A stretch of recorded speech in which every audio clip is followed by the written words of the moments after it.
നമ്മളേറെ ഇഷ്ടപ്പെടുന്ന കരളിൻ്റെ കഷ്ണമാണ് എന്നൊക്കെ നമുക്ക് വിശേഷിപ്പിക്കാൻ കഴിയുന്ന രൂപത്തിലുള്ള നമ്മുടെ മക്കൾ അവർ സ്വാലിഹായിട്ടുള്ള മക്കളാകണമെങ്കിൽ ഇസ്ലാം ആവശ്യപ്പെടുന്ന കാര്യങ്ങൾ അവരുടെ ജീവിതത്തിൽ ഉണ്ടാകണം എന്നുള്ളതാണല്ലോ അതിൻ്റെ താല്പര്യം.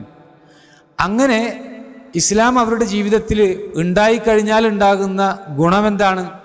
സ്വന്തത്തിന് ഗുണമുണ്ട്, അതേപോലെ തന്നെ കുടുംബത്തിന് ഗുണമുണ്ടാകും, സമൂഹത്തിന് ഗുണമുണ്ടാകും, അതുപോലെ നാളെ പരലോകത്ത് രക്ഷിതാക്കൾക്ക്, മാതാപിതാക്കൾക്ക് ഏറെ ഗുണപ്രദമായിട്ട് അത് മാറുമെന്നുള്ളതാണ്. ഈ രൂപത്തിൽ സ്വഹാബികൾ അവരുടെ മക്കളെക്കുറിച്ച് മനസ്സിലാക്കിയത് കൊണ്ടാണ് ഇന്ന് നമ്മൾ ദീൻ പഠിക്കുന്ന വിഷയങ്ങളൊക്കെ പരിശോധിച്ചു കഴിഞ്ഞാൽ സിംഹഭാഗവും ആ മക്കളിലൂടെ നമുക്ക് ലഭിച്ചിട്ടുള്ള അറിവുകളായിരുന്നു എന്നുള്ളത് നമുക്ക് തിരിച്ചറിയാൻ കഴിയും.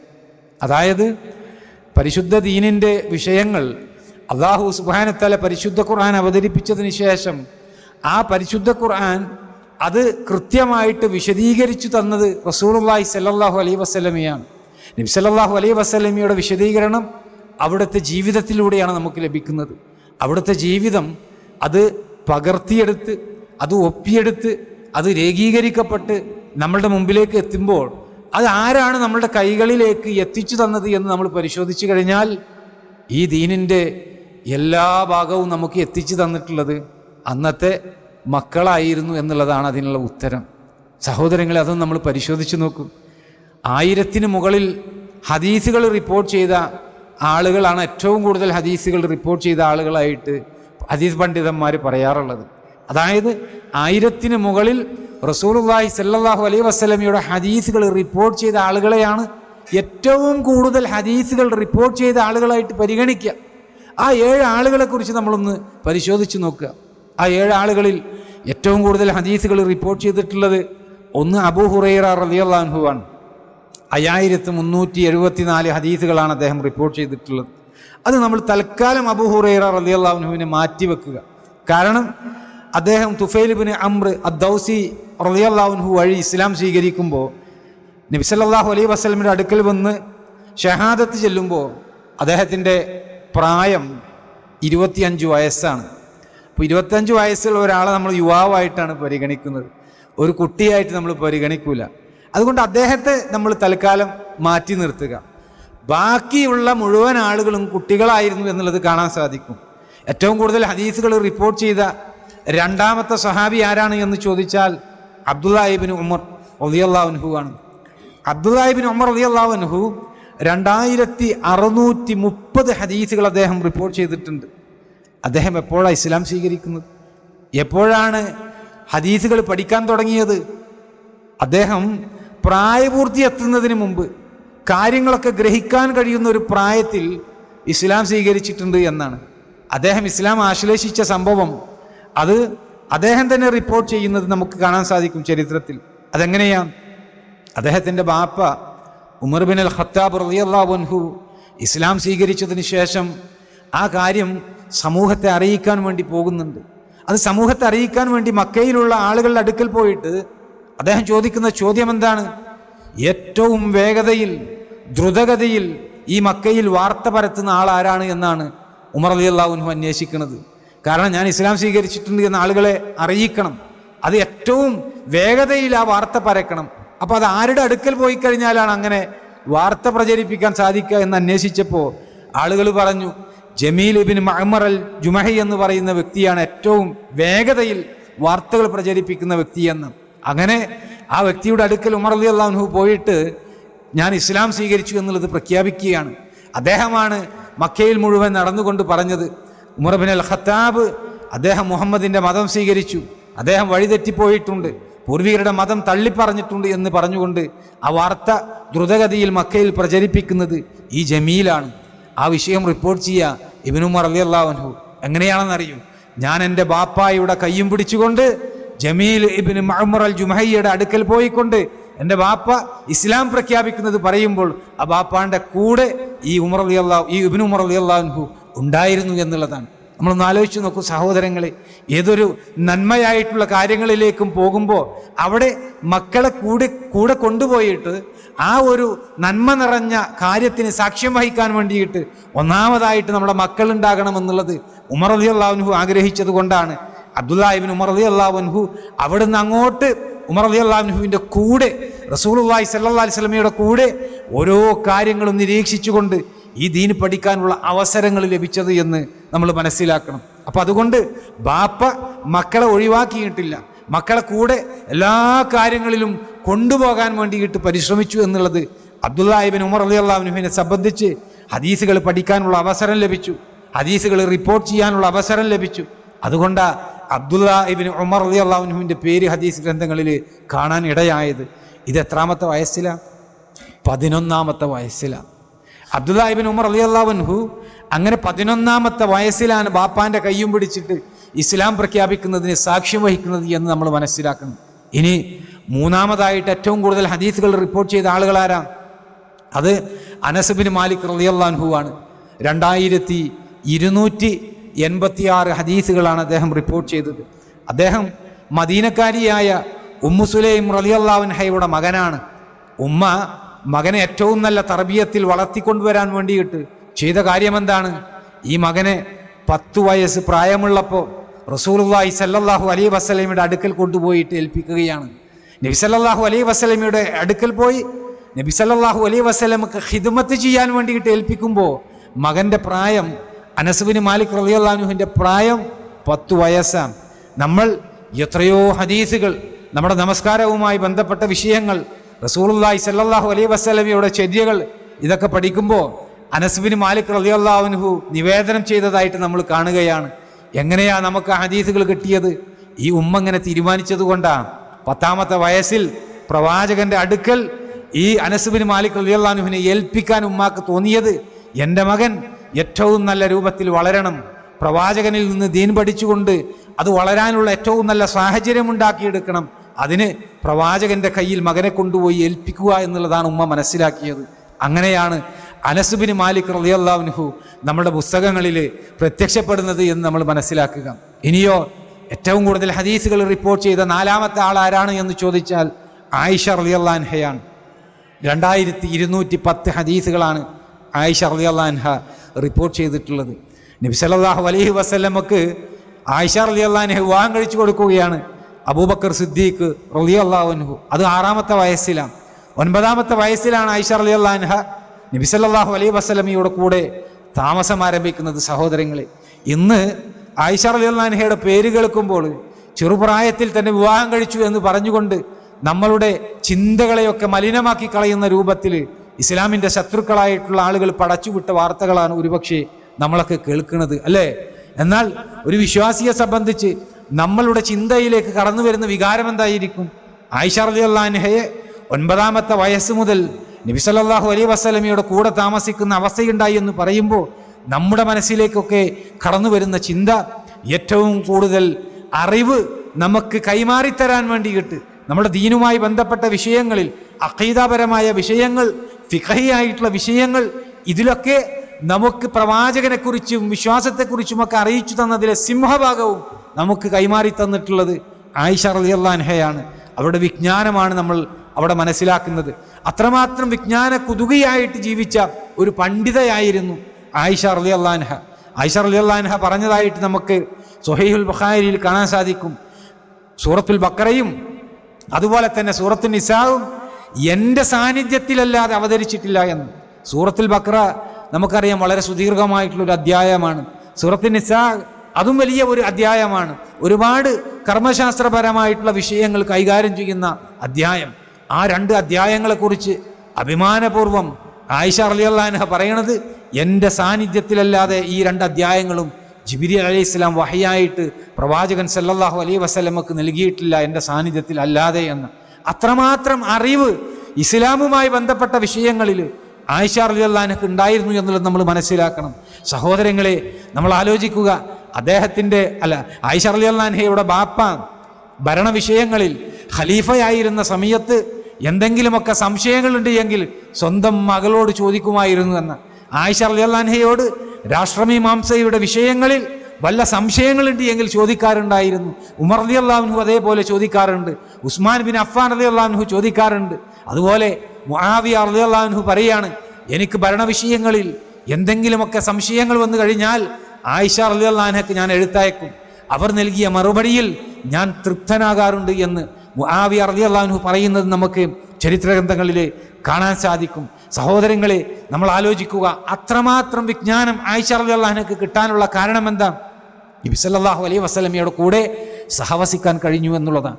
അബൂ ഹുറൈറ റളിയല്ലാഹു അൻഹു പറയാണ്, ഏറ്റവും കൂടുതൽ ഹദീസുകൾ റിപ്പോർട്ട് ചെയ്ത അബൂ ഹുറൈറ റളിയല്ലാഹു അൻഹു നബി സല്ലല്ലാഹു അലൈഹി വസല്ലമയുടെ കൂടെ താമസിക്കാൻ 4 വർഷം മാത്രമാണ് അദ്ദേഹത്തിന് ഭാഗ്യം ലഭിച്ചത്.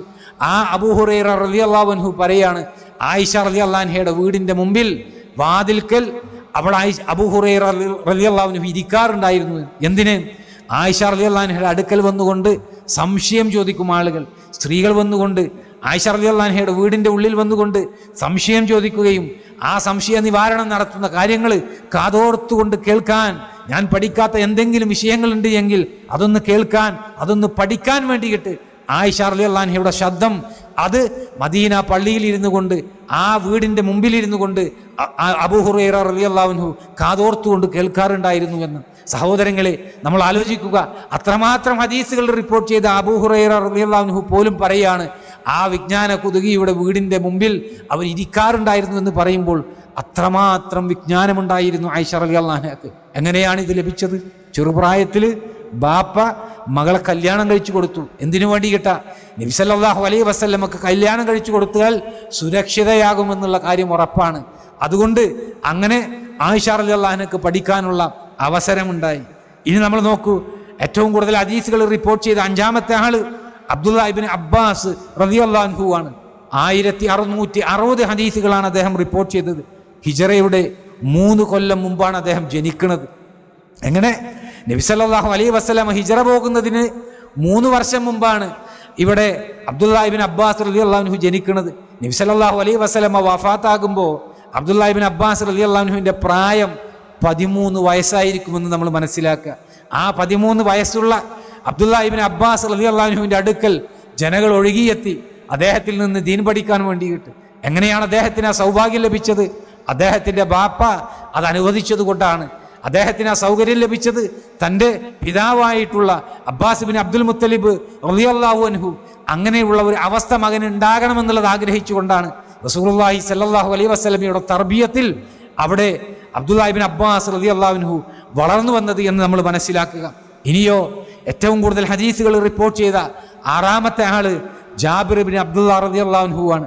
1540 ഹദീസുകളാണ് അദ്ദേഹം റിപ്പോർട്ട് ചെയ്തത്. അദ്ദേഹം കുട്ടിക്കാലത്ത് തന്നെ ഇസ്ലാം സ്വീകരിച്ചിട്ടുണ്ട്. 2-ാം അഖബ ഉടമ്പടിയിൽ അദ്ദേഹത്തിന്റെ വാപ്പായുടെ കൂടെ അദ്ദേഹം നബി സല്ലല്ലാഹു അലൈഹി വസല്ലമയുടെ മുമ്പിൽ ബൈഅത്ത് ചെയ്യാൻ വേണ്ടിയിട്ട് വന്നിട്ടുണ്ടായിരുന്നു. തൻ്റെ ഉപ്പാന്റെ കൂടെ ബൈഅത്ത് ചെയ്യാൻ വേണ്ടി വന്നു.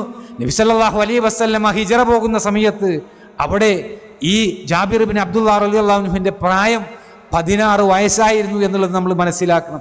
16 വയസ്സുള്ള ചെറുപ്പക്കാരനായിരുന്നു അദ്ദേഹം. ഇനിയോ ഏറ്റവും കൂടുതൽ ഹദീസുകൾ റിപ്പോർട്ട് ചെയ്ത 7-ാമത്തെ ആള് 1170 ഹദീസുകൾ റിപ്പോർട്ട് ചെയ്ത അബൂ സഈദിൽ ഖുദ്രി റളിയല്ലാഹു അൻഹു ആണ്. ഉഹുദ് യുദ്ധത്തിൽ പങ്കെടുക്കാൻ വേണ്ടിയിട്ട് അദ്ദേഹത്തിന്റെ ബാപ്പാടെ കൂടെ ഉഹുദ് യുദ്ധത്തിൽ പങ്കെടുക്കാൻ വേണ്ടി പോയി. ആ ഉഹുദ് യുദ്ധത്തിൽ നബി സല്ലല്ലാഹു അലൈഹി വസല്ലം ഓരോ കുട്ടികളുടെയും പ്രായം പരിശോധിക്കുന്നത് നമുക്ക് ഹദീസ് ഗ്രന്ഥങ്ങളിൽ കാണാം. 15 വയസ്സിന് മുകളിലുള്ള ആളുകളെ മാത്രമാണ് നബി സല്ലല്ലാഹു അലൈഹി വസല്ലം ആ യുദ്ധത്തിൽ പങ്കെടുക്കാൻ അനുവാദം നൽകിയത്. 13 വയസ്സ് മാത്രം പ്രായമുള്ളത് കൊണ്ട് ഉഹുദ് യുദ്ധത്തിൽ പങ്കെടുക്കാൻ അനുവാദം ലഭിക്കാതെ മടങ്ങിപ്പോകേണ്ടി വന്ന ചെറിയ കുട്ടിയായിരുന്നു അന്ന് അബൂ സഈദിൽ ഖുദ്രി റളിയല്ലാഹു അൻഹു. നമ്മൾ ആലോചിക്കുക സഹോദരങ്ങളെ, ഇവിടെ ഞാൻ പേരെടുത്തു പറഞ്ഞ 6ഓളം ആളുകൾ അവർ ഇസ്ലാം സ്വീകരിച്ചത് നബി സല്ലല്ലാഹു അലൈഹി വസല്ലമയുടെ അടുക്കലേക്ക് ദീൻ പഠിക്കാൻ വേണ്ടി കടന്നു വരുന്നത് അതെല്ലാം 15 വയസ്സോ അതിന് താഴെയുള്ള പ്രായത്തിലായിരുന്നു എന്നുള്ളത് നമ്മൾ മനസ്സിലാക്കുക. ഇങ്ങനെയുള്ള അവസരം ആ കുട്ടികളെ സംബന്ധിച്ചിടത്തോളം അന്ന് ലഭിച്ചത് അവരുടെ മാതാപിതാക്കൾ അവർ തീരുമാനിച്ചത് കൊണ്ടാണ്. ഒന്നെങ്കിൽ അവരുടെ ബാപ്പ, അതല്ലെങ്കിൽ അവരുടെ ഉമ്മ. അങ്ങനെയുള്ള ഒരു അവസ്ഥ അവർക്ക് ലഭിച്ചത് കൊണ്ടാണ് അവർ ദീൻ പഠിക്കാനുള്ള അവസരത്തിലേക്ക് അവർ ചാടി വീണത്.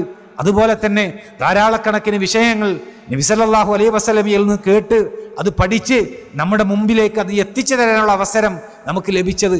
അങ്ങനെ ആ മാതാപിതാക്കൾക്ക് നല്ല മാതൃകാപരമായിട്ടുള്ള സ്വാലിഹീങ്ങളായിട്ടുള്ള മക്കളുണ്ടായി എന്നുള്ളതാണ്. ഇത് നമ്മളും നമ്മളെ ദീനീ സദസ്സുകളിലേക്കൊക്കെ പോകുമ്പോൾ നമ്മൾ ചെയ്യുന്ന കാര്യങ്ങൾ നന്മയായിട്ട് നമ്മൾ മനസ്സിലാക്കിയിട്ടുള്ള കാര്യങ്ങൾ അത് നമ്മുടെ മക്കളെ പഠിപ്പിക്കാൻ വേണ്ടിയിട്ട് അവരെ കൂടെ കൊണ്ടുപോകണമെന്നുള്ളതാണ് ഒന്നാമതായിട്ട് ഈ വിഷയ സംബന്ധമായിട്ട് എനിക്ക് പറയാനുള്ളത്. നമ്മളുടെയൊക്കെ അവസ്ഥ എന്താണ്? ദീർഘമായിട്ടുള്ള ഒരു ക്ലാസ് കേൾക്കാൻ വേണ്ടിയിട്ട് വീട്ടിലെ പുരുഷന്മാർ പോകും. വീട്ടിൽ ഒരു പക്ഷേ സ്വന്തം ഭാര്യയെപ്പോലും നമ്മൾ കൊണ്ടുപോകാറില്ല, നമ്മളുടെ മക്കളെ നമ്മൾ കൊണ്ടുപോകാറില്ല. എന്നിട്ടോ നമ്മൾ പഠിച്ച ദീൻ നമ്മുടെ വീട്ടിൽ വന്നുകൊണ്ട് അടിച്ചേൽപ്പിക്കുന്ന ഒരു പതിവാണ് പൊതുവിൽ പുരുഷന്മാരായിട്ടുള്ള ആളുകളിൽ നമുക്ക് കാണാൻ സാധിക്കുന്നത്. നമ്മൾ പഠിച്ച ഒരു നന്മ അതാണ് ചെയ്യേണ്ടത് എന്ന് പറയും. ആ നന്മ ചെയ്താലുള്ള പ്രതിഫലം എന്താണ്? ആ നന്മ നമ്മൾ ചെയ്താൽ നമുക്ക് ലഭിക്കുന്ന ഗുണങ്ങൾ എന്തൊക്കെയാണ്? ഇത് നമ്മൾ ഒഴിവാക്കി കഴിഞ്ഞാൽ നമുക്ക് ലഭിക്കുന്ന വിഷയങ്ങൾ എന്താണ്? ഇത് വാജിബാണോ, അത് മുസ്തഹബാണോ? ഇതൊന്നും ഒരുപക്ഷെ നമ്മുടെ മക്കൾക്കറിയില്ല, നമ്മളുടെ ഭാര്യമാർക്കറിയില്ല. ഇതാ പല വീടുകളിലെയും സാഹചര്യം. പക്ഷെ നമ്മളോ സലഫികളാണ് എന്ന് നമ്മൾ പറയും. സഹോദരങ്ങളെ, അവിടെ ഏറ്റവും ഗൗരവപൂർവ്വം നമ്മൾ മനസ്സിലാക്കേണ്ട ഒരു വിഷയം, നമ്മുടെ കുടുംബമാണ് പരിവർത്തനത്തിന് തയ്യാറാകേണ്ടത്. ആ കുടുംബം ഭർത്താവ് ഉൾപ്പെടുന്ന, ഭാര്യ ഉൾപ്പെടുന്ന, നമ്മുടെ മക്കൾ ഉൾപ്പെടുന്ന ആ ഒരു കുടുംബം ഈ ദീനി സദസ്സുകളിലേക്ക് വന്ന് ഇതെല്ലാം പഠിച്ച് മനസ്സിലാക്കുമ്പോൾ അങ്ങനെയാ നമുക്ക് സ്വാലിഹായിട്ടുള്ള മക്കളെ ലഭിക്കാൻ. ഭാര്യയും ഭർത്താവും ഒക്കെ പണിയെടുത്തു കഴിഞ്ഞാൽ അതിൻ്റെ റിസൾട്ട് ആയിക്കൊണ്ടാണ് നമുക്ക് ലഭിക്കുക എന്ന് നമ്മൾ തിരിച്ചറിയണം. അതല്ല എങ്കിലോ ഇന്നത്തെ കാലഘട്ടത്തിൽ കുട്ടികളെ ശരിയാക്കി കൊണ്ടുവരിക എന്ന് പറയുന്നത് അത് വലിയ പ്രയാസകരമായിരിക്കും എന്നുള്ളത് നമ്മൾ മനസ്സിലാക്കണം. പ്രത്യേകിച്ച് ദീനുമായി ബന്ധപ്പെട്ട വിഷയത്തിൽ നമ്മൾ ചിന്തിക്കണം.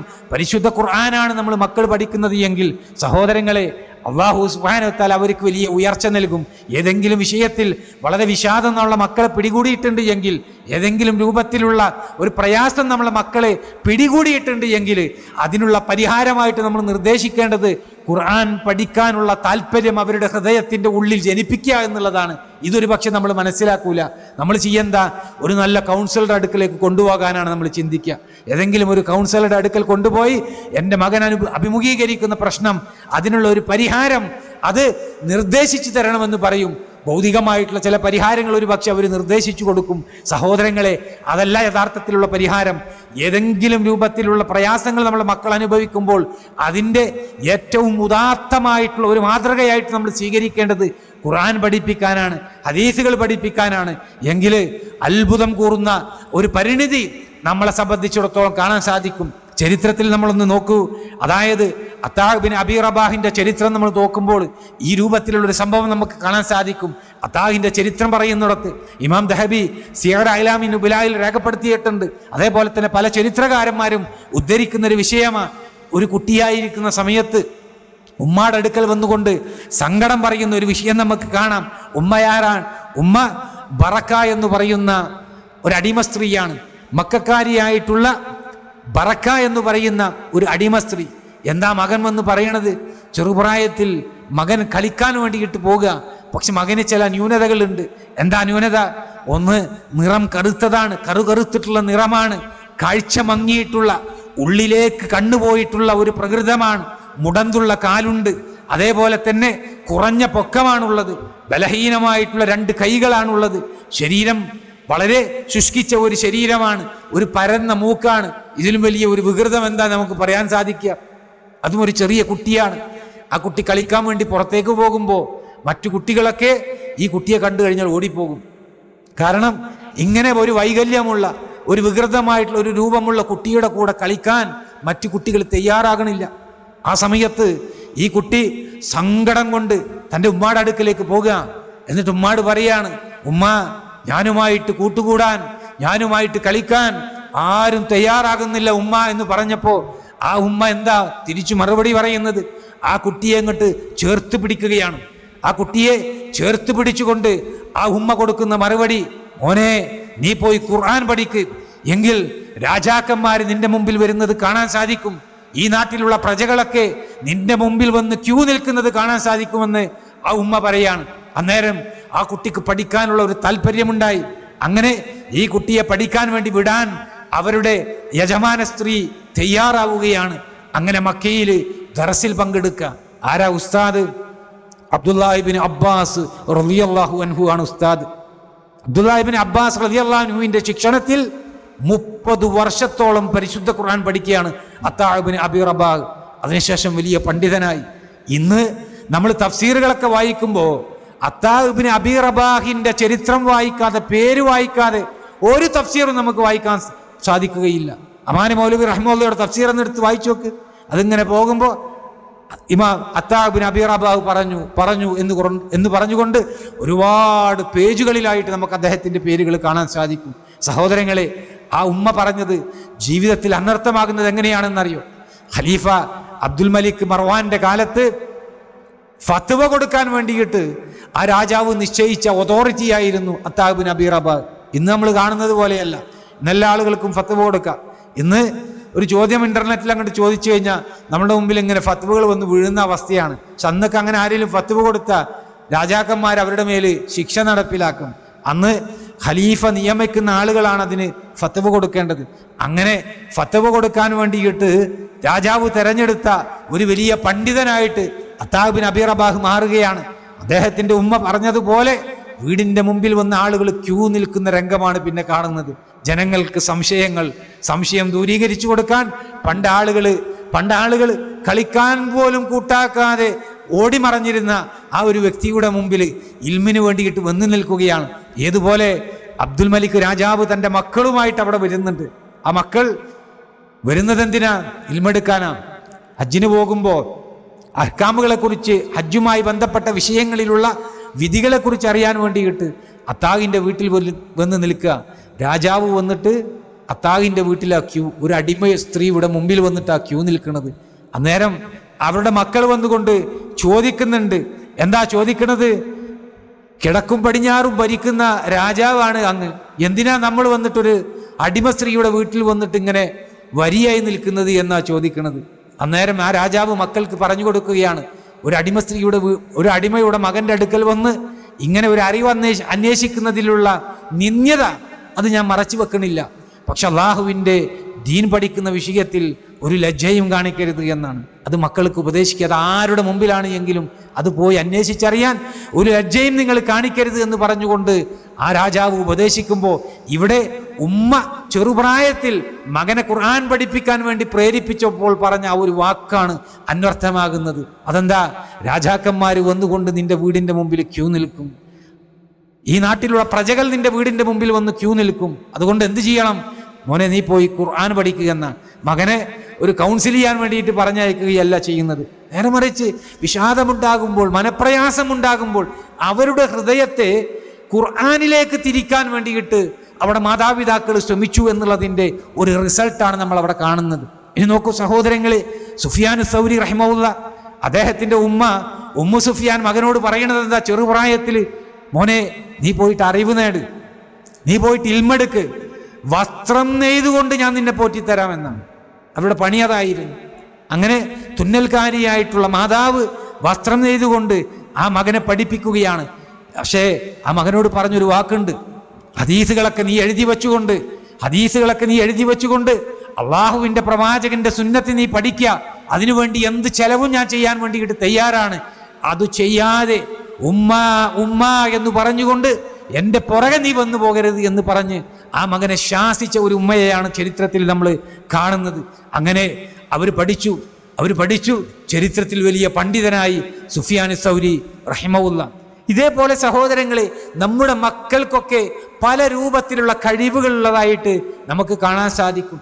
ആ കഴിവുകൾ എന്താണ് എന്നുള്ളത് തിരിച്ചറിയാൻ നമ്മൾ ശ്രമിക്കണം. ചില കുട്ടികൾ ചെറുപ്രായത്തിൽ തന്നെ എന്തെങ്കിലുമൊക്കെ ഒരു കാര്യങ്ങൾ നമ്മൾ സംസാരിച്ചാൽ ആ പറഞ്ഞ കാര്യങ്ങൾ അതേ രൂപത്തിൽ അവർ മനഃപ്പാടമാക്കിയിട്ട് പറയുന്നത് നമുക്ക് കാണാൻ കഴിയും. ചിലപ്പോൾ ചെറിയ കഥയായിരിക്കും, അതല്ലെങ്കിൽ നമ്മൾ വീട്ടിൽ നടത്തിയിട്ടുള്ള ചില സംഭാഷണങ്ങളായിരിക്കും. അതൊക്കെ ശരിക്ക് നമ്മൾ ഓർത്തെടുത്ത് വെച്ചുകൊണ്ട് ആ മക്കൾക്ക് ഹിഫ്ളുണ്ട് എന്നുള്ളത് തിരിച്ചറിഞ്ഞു കഴിഞ്ഞാൽ ആ മക്കളെ പഠിക്കാൻ വേണ്ടിയിട്ട് വിടണം, ഖുർആൻ പഠിക്കാൻ വേണ്ടിയിട്ട് വിടണം, മനഃപ്പാടമാക്കാൻ വേണ്ടിയിട്ട് വിടണം. കാരണം എന്താ? ആ കഴിവ് മകനുണ്ട് എന്നുള്ളത്, അത് മകളുണ്ട് എന്നുള്ളത് നമ്മൾ തിരിച്ചറിയാം. മകനോ മകൾക്കോ ആ കഴിവുണ്ട് എന്ന് തിരിച്ചറിയാൻ, അങ്ങനെ മക്കൾക്ക് എന്തൊക്കെ രൂപത്തിലുള്ള കഴിവുകളുണ്ട് എന്നുള്ളത് തിരിച്ചറിയാൻ മാതാപിതാക്കൾ ശ്രദ്ധിക്കണം. എന്നിട്ട് അത് ഇസ്ലാമിലേക്ക് ചേർത്ത് വെക്കാൻ സാധിക്കണം. ഒരു ബാപ്പ മകനെ ചെറുപ്രായത്തിൽ കാണുക, എന്താ മകന്റെ പ്രത്യേകത? മകന് കുട്ടികളൊപ്പം കളിക്കാൻ വേണ്ടിയിട്ട് ഇങ്ങനെ പുറത്തേക്ക് വിടുമ്പോൾ കളിക്കാൻ വേണ്ടി ഒന്നാണ്ട് പോയി വീണ്ടും വേഗം തിരിച്ചു വരും. തീരെ താല്പര്യമില്ല, കൂട്ടുകൂടാൻ വേണ്ടിയിട്ട് പുറം ലോകവുമായി ബന്ധപ്പെടാനുള്ള തീരെ താല്പര്യമില്ല. പക്ഷെ കിട്ടുന്ന പുസ്തകങ്ങളൊക്കെ അങ്ങനെ വായിക്കുകയാണ്. ഇത് ബാപ്പ ശ്രദ്ധിക്കുകയാണ്. അപ്പൊ ബാപ്പാക്ക് മനസ്സിലായി മോൻ്റെ താല്പര്യം എന്താണ്, അത് വായനയിലാണ് എന്നുള്ളത് തിരിച്ചറിയാം. നമ്മളൊന്ന് ആലോചിച്ച് നോക്കി, ഇങ്ങനത്തെ ഒരു അവസ്ഥ നമ്മളുടെ വീട്ടിലാണെങ്കിലും കുട്ടികളെ പുറത്തേക്ക് പോയിട്ട് ആളുകളുമായിട്ട് ഇടപെടാൻ വേണ്ടിയിട്ട് നമ്മൾ വിടുമ്പോൾ അവന് താല്പര്യമില്ലാതെ തിരിച്ചു വരുമ്പോൾ നമ്മൾ കുറ്റപ്പെടുത്തും.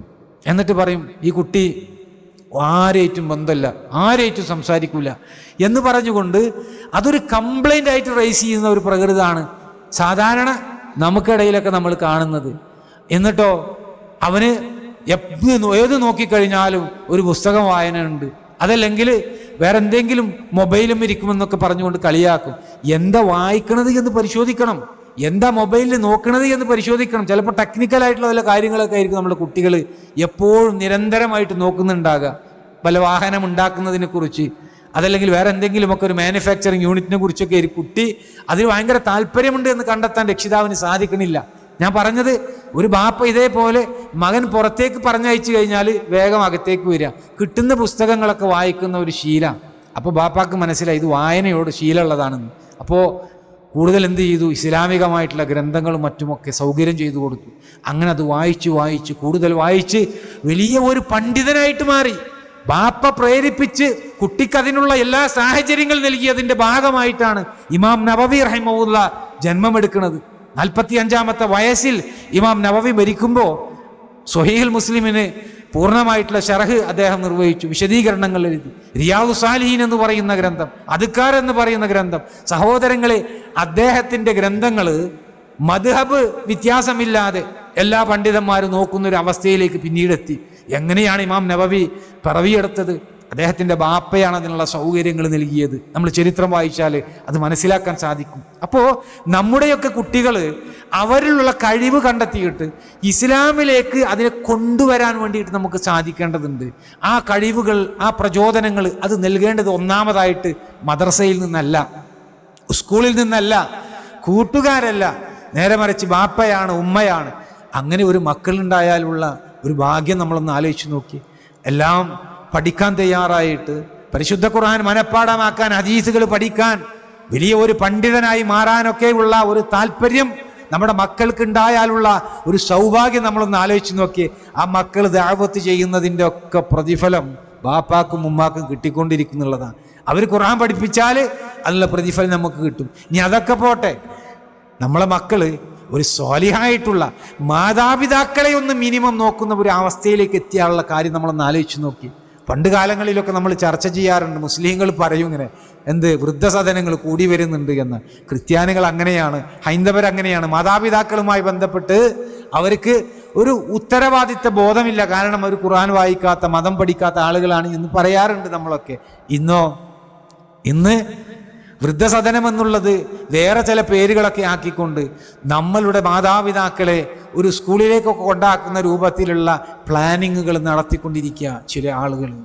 അവരൊക്കെ ആയിട്ട് സംവദിക്കാനുള്ള അവസരം എനിക്ക് ലഭിച്ചിട്ടുണ്ട്, അതുകൊണ്ടായി പറയണത്. എന്താണ് അവർ പറയണതെന്നറിയോ? അവർ പറയണത്, രാവിലെ മുതൽ വൈകുന്നേരം വരെ മാതാപിതാക്കൾ വീട്ടിലിരിക്കുക, ആരും വർത്താനം പറയാനില്ല, ഭാര്യയും മറ്റുമൊക്കെ അടുക്കളയിൽ പണിയായിരിക്കും, ആൺകുട്ടികൾ പുറത്ത് ജോലിക്ക് പോയിട്ടുണ്ടായിരിക്കും. അതുകൊണ്ട് ഇവർ ഒറ്റയ്ക്ക് ഇങ്ങനെ റൂമിലിരിക്കുക, വൈകുന്നേരം വരെ ആരും വർത്താനം പറയാനില്ല, ഒരു മൂകമായിട്ടുള്ള അന്തരീക്ഷം. അപ്പം അവരെ നമ്മൾ എന്ത് ചെയ്യണം? ഒരു വണ്ടി വന്നിട്ട് അവരെ പിടിച്ചു കൊണ്ടുപോയിട്ട് ഒരു വീട്ടിലാക്കുക. അവിടെ ഇതേപോലെയുള്ള 5-8 മാതാപിതാക്കൾ ഉണ്ടാകും. അപ്പോൾ അവരൊക്കെ ഇങ്ങനെ വൈകുന്നേരം വരെ അവർ വർത്താനം പറഞ്ഞ് പരസ്പരമൊക്കെ സംസാരിച്ചിരിക്കുക, തിരിച്ച് രാത്രിയായി വീട്ടിലേക്ക് കൊടുന്നാക്കുക.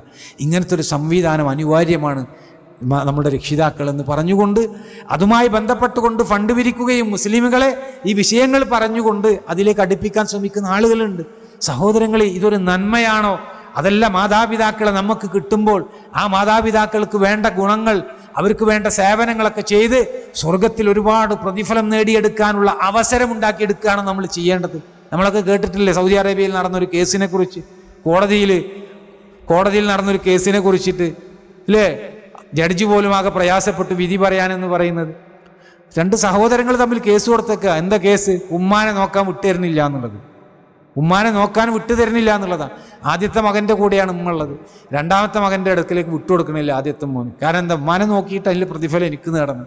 അപ്പോൾ രണ്ടാമത്തെ മോന് വിട്ടുകൊടുക്കാത്തതുകൊണ്ട് കോടതിയെ സമീപിച്ചു. അങ്ങനെ കോടതിയിൽ ജഡ്ജി കുടുങ്ങിപ്പോയി. എന്താ അപ്പം അതിനൊരു വിധി പറയുക? അങ്ങനെ ജഡ്ജി അവസാനം ഉമ്മാക്ക് സ്വതന്ത്രമായിട്ട് തീരുമാനം എടുക്കാനുള്ള വിധി പറയും. ഉമ്മ എന്താ ചെയ്യുക?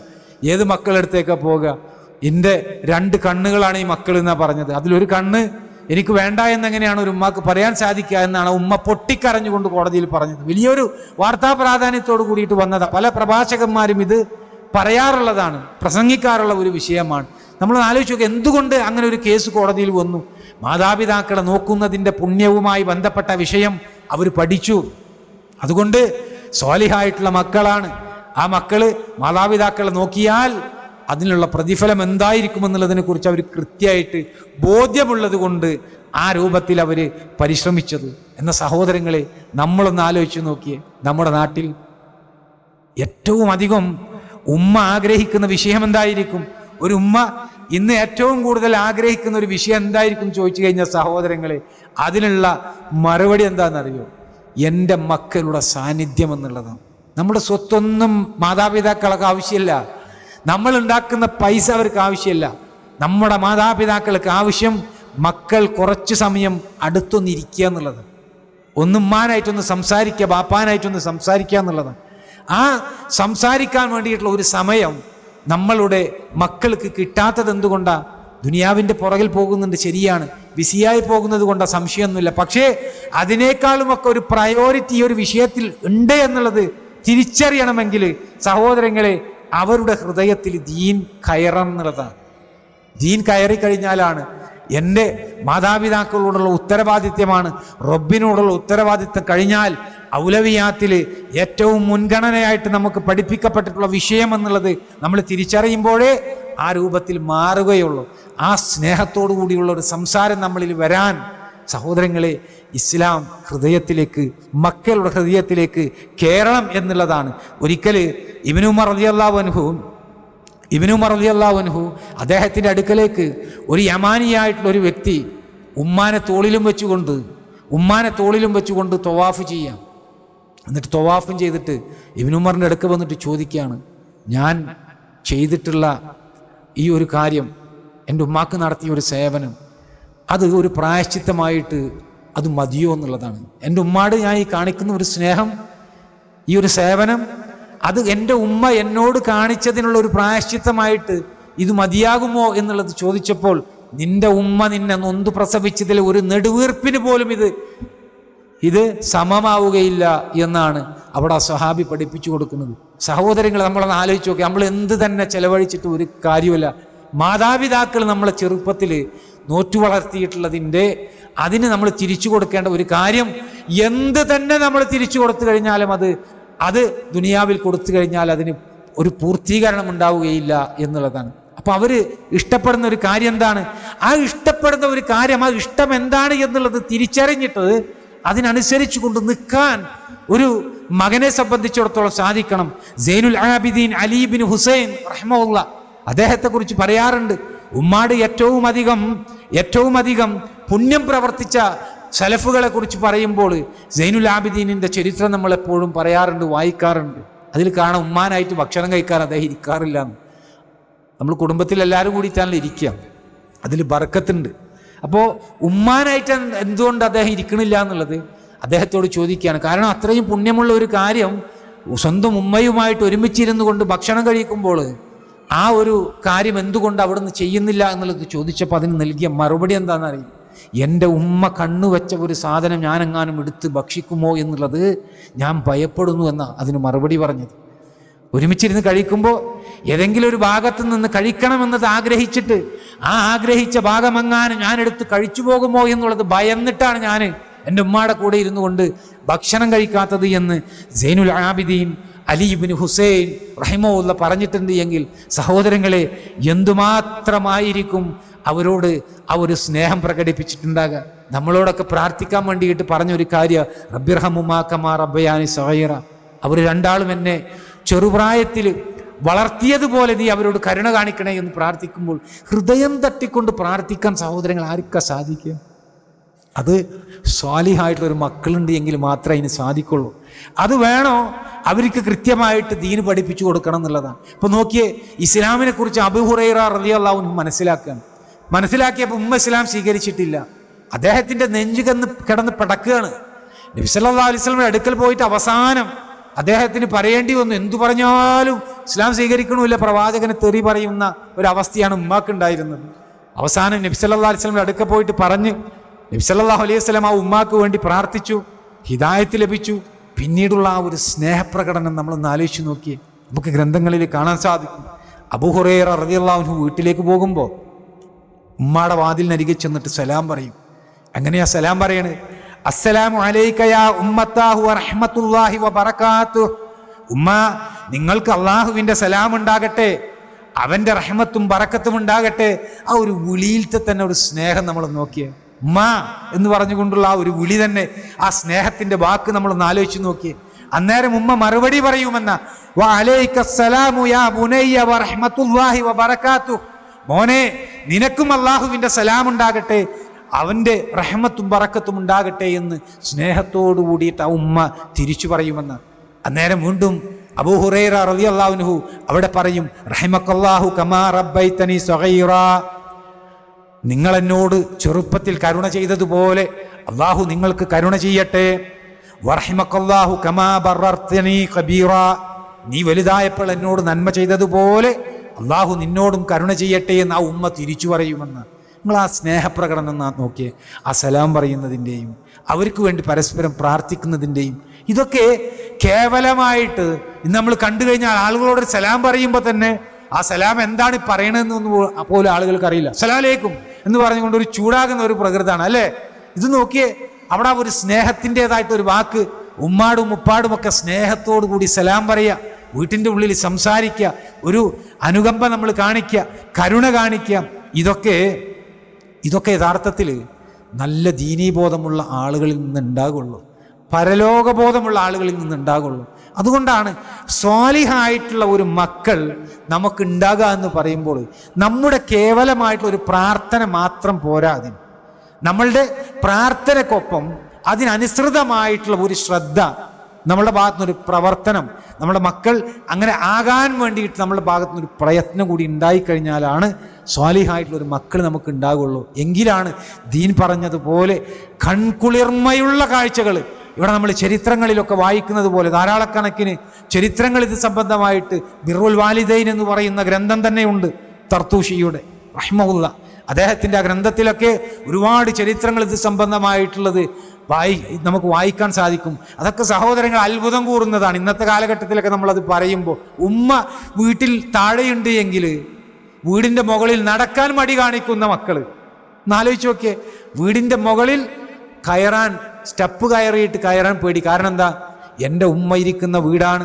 ആ വീടിൻ്റെ മുകളിൽ ഞാൻ അവരുടെ തലക്ക് മുകളിലായിട്ട് കാല് വെച്ചുകൊണ്ട് ഞാൻ നടക്കുക. 2 നിലയുള്ള വീടുള്ള ആൾ, അവരുടെ ഒരു പ്രയാസമാണ് ഇത്.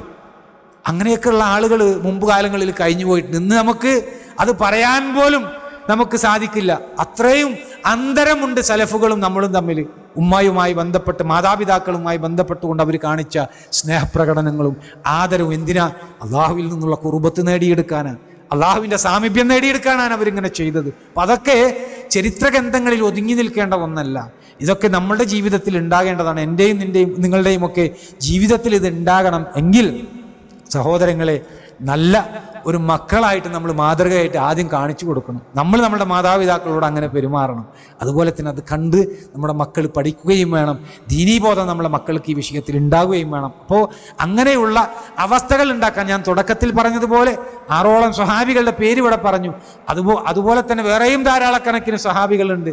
അവരെയൊക്കെ അവരുടെ മാതാപിതാക്കൾ വളർത്തിയെടുത്ത് കൊണ്ടുവന്നത് കൊണ്ടാണ് ഈ രൂപത്തിൽ നമുക്ക് കാണാൻ സാധിച്ചത്. അങ്ങനെയുള്ള അവസ്ഥയിൽ നമ്മുടെ മക്കൾ സ്വാലിഹായിട്ടുള്ള മക്കളായി മാറണമെങ്കിൽ നമ്മൾ പ്രാർത്ഥിക്കണം. അതുപോലെ തന്നെ നമ്മൾ ഏതൊരു നന്മയിലാണോ പ്രവർത്തിക്കുന്നത് അതിൽ പങ്കാളികളാകാൻ വേണ്ടിയിട്ട് നമ്മുടെ മക്കൾ നമ്മുടെ കൂടെ ഉണ്ടാകണം. അത് നമ്മൾ പരിശ്രമിക്കണം. അല്ലാഹു സുബ്ഹാനഹു വ തആല അതിന് നമുക്ക് തൗഫീക്ക് നൽകി അനുഗ്രഹിക്കട്ടെ. ഏറ്റവും നല്ല കൺകുളിർമയുള്ള കാഴ്ചകൾ നമ്മുടെ മക്കളിലൂടെ കാണാൻ അല്ലാഹു സുബ്ഹാനഹു വ തആല നമുക്ക് ഏവർക്കും തൗഫീക്ക് നൽകി അനുഗ്രഹിക്കട്ടെ. സ്വാലിഹായിട്ടുള്ള മക്കളെന്ന് പറയുമ്പോൾ അത് സഹോദരങ്ങളെ നമുക്കും അതുപോലെ തന്നെ നമ്മുടെ ചുറ്റുഭാഗങ്ങളിലെ ആളുകൾക്കുമൊക്കെ മാതൃകാപരമായിട്ട് ജീവിക്കുന്ന നല്ല സ്വാലിഹായിട്ടുള്ള മക്കൾ നമ്മളിൽ നിന്നുണ്ടാകാൻ അല്ലാഹു സുബ്ഹാനഹു വ തആല നമ്മളെല്ലാവർക്കും തൗഫീക്ക് നൽകി അനുഗ്രഹിക്കട്ടെ. നമ്മളിൽ നിന്ന് വന്നുപോയ ചെറുതും വലുതുമായ തെറ്റുകുറ്റങ്ങൾ അല്ലാഹു സുബ്ഹാനഹു വ തആല പുറത്തു മാപ്പാക്കി തരുമാറാകട്ടെ. റബ്ബനാ ആതിനാ ഫിദ്ദുനിയ ഹസനതൻ വഫിൽ ആഖിറതി ഹസനതൻ വഖിനാ അദാബന്നാർ.